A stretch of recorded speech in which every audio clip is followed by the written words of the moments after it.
Hi everybody, welcome back to another day of Clues by Sam. Today we have a tricky one. It's been a while for a tricky one.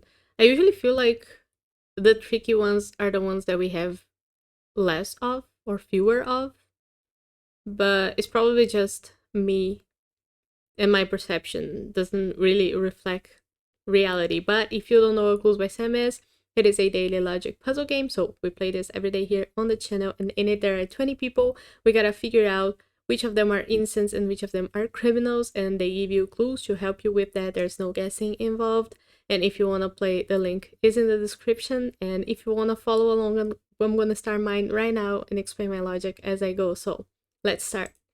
We start with Vance telling us there are no innocents to the left of Keith, who neighbor Nick. So there's two people to the left of Keith who neighbor Nick. None of them are innocents. That's how I interpret this. But that could also mean that Emily is an innocent and she doesn't neighbor Nick. So this is confusing to me, the phrasing of it. But I'm gonna go with Gus and Joey are both criminals. That was right. So we don't know about Emily yet. Gus says that both criminals neighbor Deborah. Both criminals below Deborah are connected. So there's 4 people below Deborah, and 2 of them are criminals, and those 2 are connected. So that means that Keith and Zach could be innocents because that would allow Olive and Uma to be criminals connected between them. Joe says that Zach is one of 2 innocents to the right of Vance. Okay, so now we know that Jack is an innocent. There's a second one who's either Will or Tia to the right of Vance. And there's also a second innocent here below Deborah. But since we know that both criminals below Deborah have to be connected, that makes Olive have to be one of them because she is the only one who is connected to any of the other people below Deborah who could be criminals. And that makes Keith and Umar opposites. Only one of them is an innocent, which makes the other one a criminal. Now Olive says, let's look at Zach's clue. Column C is the only column with exactly 2 innocents. So now we know that column D needs a third innocent because so far it has Zach, the first one, and it's going to have a second, who's either Keith or Umar. So we need a third one who has to be Deborah, the last person in that column. And now we look at Olive's clue saying that there's an odd number of innocents neighboring Umar. So where's Umar? Umar has Zach as an innocent. And he could have Sia as a second innocent, which would force a third one who's either Nick or Tom to make a non-number. But it could be that Sia is a criminal. And if that were the case, that would make either both Tom and Nick criminals or both of them innocents so that Umar can keep an odd number of innocents neighboring him. So what does that mean?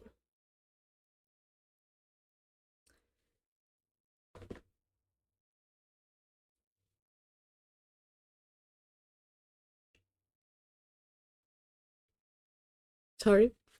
It means that, let's go again. Let's say that Tia is an innocent, right? That will make Umar have 2 innocents, and that will be an even number. So that will force either Nick or Tom to be a third innocent, but not both of them, because if both of them were to be innocents, that will make 4, and Umar would have an even number. So the most innocents Umar could have is 3, right? In that case, that would force Carol to be an innocent because, no, that's not true because we know that column C has 2 innocents. So that will force Carol to be a criminal. Now, if Tia is an innocent, Tia is a criminal, sorry. Umar would need, first of all, it could be that Umar doesn't have any innocents neighboring him and only Zach. That will be an odd number. But that will make column C unable to have 2 innocents because the only person left in that column who could be an innocent will be Carol. So no, Umar would need to have both Nick and Tom be innocents so that he has an odd number and column C is able to have 2 instances. So what we figure out with that is that the 2 instances for column C are here neighboring Umer, and that makes Carol a criminal. I hope that made sense. Carol now says that there's only 1 instant above Penny. So if we know that there's 1 instant above Penny, let's say that that's Emily, that will make the other 2 people above Penny criminals. And how does that leave column A? It leaves column A with 2 instances, Vance and Emily in this case. And we know that column C is the only column with 2 instances only. So column A needs a 3rd instant, and that has to be Penny herself. Now, Penny says that only one of the 2 criminals neighboring Kita is in row 3. So Kita has 3 people neighboring her in row 3. Only one of them is a criminal, let's say that that's Mark. That will make Lucy and Nick innocents. And Kita would still need a 2nd criminal, right? But the 2nd criminal is here in row 5. So that makes Tom not a criminal in any situation because of the 2nd criminal for Kita being in row 3. Now, Tom says that an odd number of instances on the edges neighbor Gus. So as Gus. Gus has 5 people on the edges neighboring him. We know that in column A, 1 of the people that neighbor him is an innocent and the other 2 are gonna be criminals. So let's say that's Amy. How many innocents on the edges does that leave Gus with? 1, Amy. And there's only 1 more person neighboring him on the edge who could be an innocent, that's Barb. But if Barb were to be an innocent, Gus would have 2 innocents on the edges neighboring him, and that's not an even number. That's not an odd number, that's an even number, sorry. So that will make Barb a criminal, for sure, because we know that there's 1 innocent here. Now, I guess we don't need Tom's clue anymore. Barb says there are more criminals in row 1 than row 3. And we know how many criminals are in row 3. There's 3, because Olive is one of them, and Kita, oh, there's 2 actually. I was thinking opposites. There's 2 total in row 3 because Kita has only 1 criminal neighboring her in row 3. So the total for row 3 is 2. And if, what was the clue I was reading? I forget. There are more criminals in row 1 than row 3. That means that row 1 has to have more than 2. And there's only 1 person left in row 1.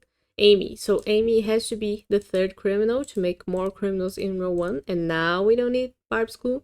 But that makes Emily and Lucy opposites because we know that there has to be 1 instant above Penny. Amy now says that an odd number of instants on the edges neighbor Tom. So where's Tom? Tom has Zach as an instant neighboring him on the edge. And he's going to have a 2nd one who's either Will or Sia. And 2 is not an odd number, so Tom needs a 3rd person who is an instant neighboring him. And that person has to be Umer, the last person who could be an instant neighboring Tom. And Umer being an instant makes Keith a criminal. Now, Keith says that exactly 1 instant in row 3 is neighboring Mark. So Mark has 1 criminal neighboring him in row 3, and he is in row 3. And we know that Kita has 1 criminal only in row 3. Right? So that criminal is either gonna be Lucy or Nick because they have to neighbor Mark, and that makes Mark not the criminal. So we don't need Keith's clue anymore. Mark now says that only 1 row has exactly 4 instants.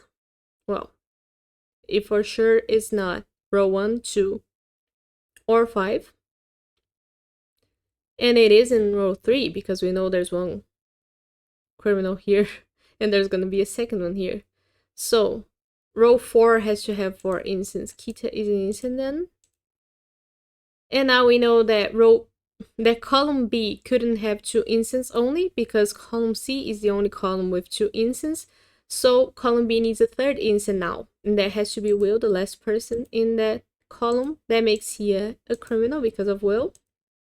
And because of Sia being a criminal, that makes Nick an instant because we need 2 in that column. Nick being an instant makes Lucy a criminal, which makes Emily an instant, and we are done. Very nice. I like it. Okay, good. So let's look at yesterday's stats. Yesterday was a medium with a third of the people who got it perfect. And again, today, close to a third of the people got it perfect. So that's why what I'm saying when I say that I'm not really sure how the stats work. But I'm not really worried about them either. I'm always saying that the most important thing is for you to compare to yourself and how long you've come from when you first began doing these, and you get used to the mechanics and get used to the process of looking through the scenarios and figuring out which one doesn't work. It's not even a competition. Like, don't worry about it. I'm just mentioning it. But I hope you enjoyed the video. I'll see you tomorrow for more Goals by Sam. So bye bye for today.